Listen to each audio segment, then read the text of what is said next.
Biljke su najosjetljivije u fazi početnog rasta i tada im treba obezbijediti dobre uslove za klijanje, nicanje i rast. Jedan od najbitnijih faktora za uzgoj jakih i zdravih biljaka je kvalitetan supstrat. Za bolji razvoj biljaka supstrat treba sadržavati dovoljnu količinu hranjiva, ali prije svega mora biti sterilan. Supstrat možete napraviti i sami, pa ostanite s nama do kraja ovog videa i pogledajte na koji način mi to radimo. Za proizvodnju mladih biljaka potrebno je pripremiti dovoljnu količinu supstrata. Ako niste u mogućnosti da sami pripremite supstrat, jer taj proces traje mjesecima, možete ga jednostavno kupiti u nekom vrtnom centru. U vrtnim centrima velik je izbor supstrata, a pored toga imamo supstrate namijenjene za sijanje i one koji se koriste kod presađivanja biljaka. Također razlikujemo supstrat za uzgoj cvijeća i onaj za uzgoj presadnica povrća.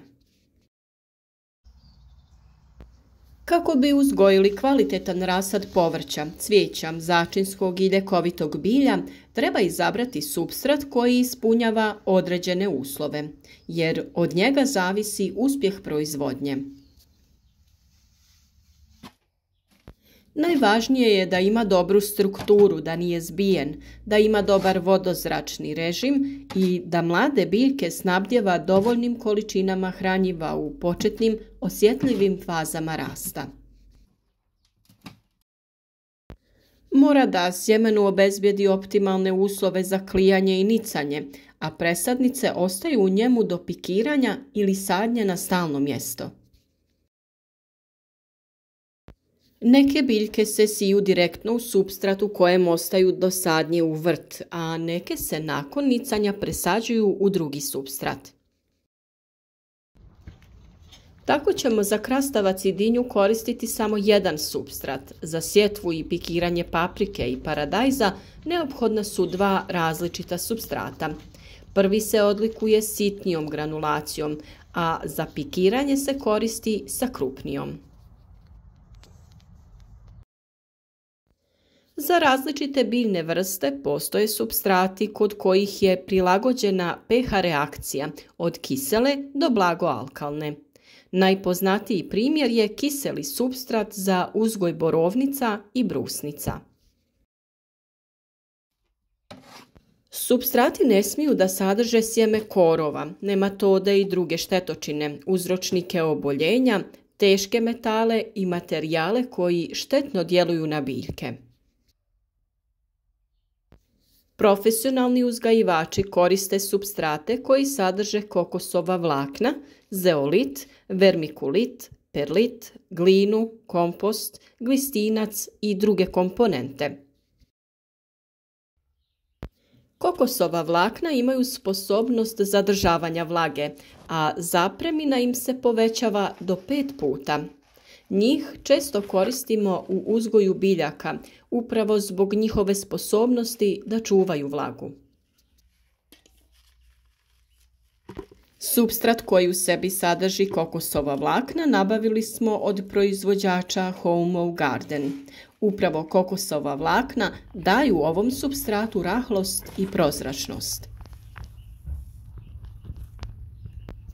Vermikulit također održava supstrat rahlim i prozračnim, povećava kapacitet za zrak i vodu. Koristi se za pokrivanje sjemena poslije sjetve, a cijenjen je u hidroponskoj proizvodnji. Perlit pomaže kod ukorjenjavanja biljaka. Osim u rasadničkoj proizvodnji, koristi se za uzgoj cvijeća, sadnica vinove loze, gljiva, za poboljšanje zemljišta i travnjaka.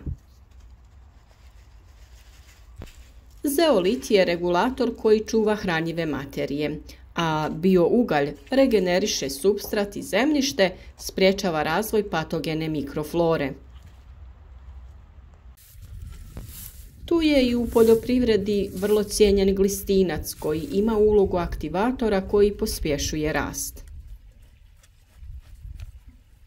Kada smo se upoznali sa ovim prirodnim materijalima, možemo i sami napraviti supstrat za naše biljke. Možete ga napraviti sa ili bez zemlje. Svi sastojci trebaju da zadovoljavaju osnovne zahtjeve proizvodnje rasada koje smo već spomenuli. Supstrat ne smije biti zbijen, mora biti vodopropustan, sterilan i plodan. Najjednostavniji sastav jeste da uzmemo 2 dijela dobrog komposta, 2 dijela kokosovih vlakana i 1 dio perlita. Već smo pokazali na koji način pravimo kompostište i kako pretvaramo ostatke biljaka u hranjivu materiju koju vraćamo u vrt. Ako niste gledali video o kompostištu, pronađite ga na kanalu, a poveznicu ćemo ostaviti na kraju videa. Kompost dobro izmrvimo, a najbolje će biti da ga prosijemo, jer će tako imati ujednačenu strukturu. Dodajte kokosova vlakna. Ako su suha u bloku, potrebno ih je rehidrirati, odnosno dodati vodu kako bi mogli da radite s njim. Nakon kratkog vremena kokosova vlakna su spremna za miješanje.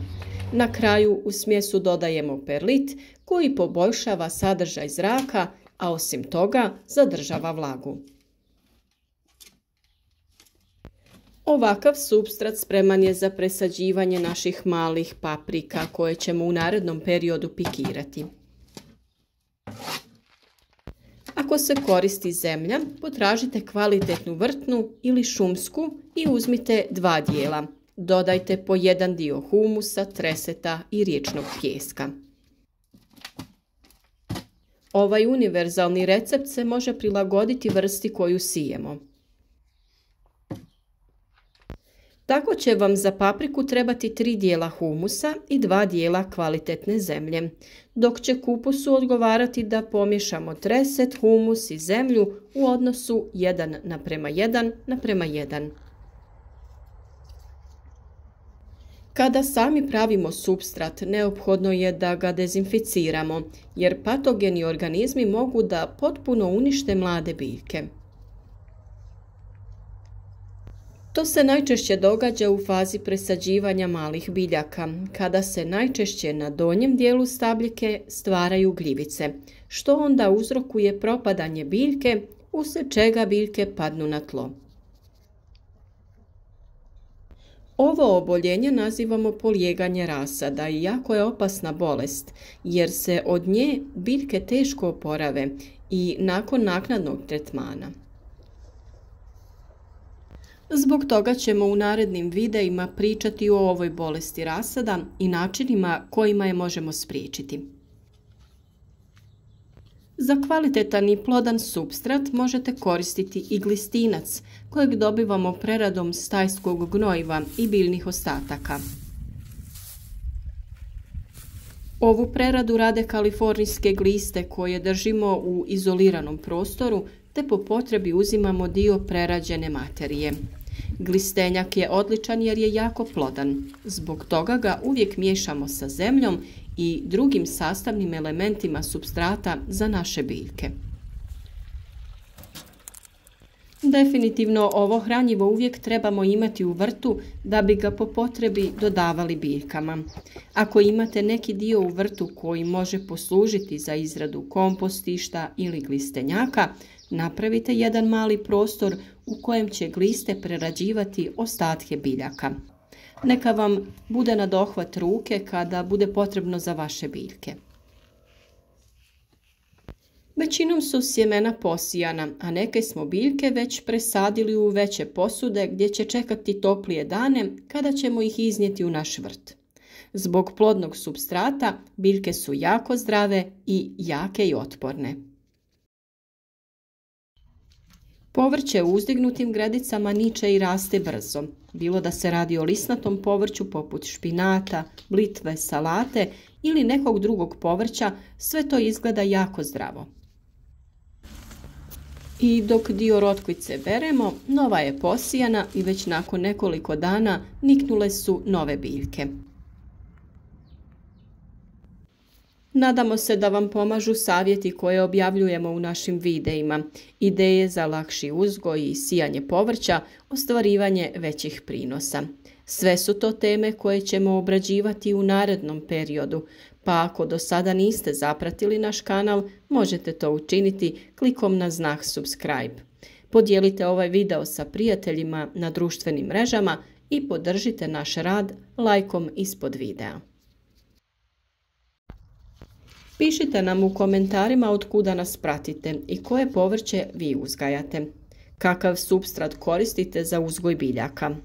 A ako imate nekih pitanja vezanih za uzgoj voća i povrća, slobodno nam pišite, zadovoljstvo nam je odgovoriti na vaše komentare.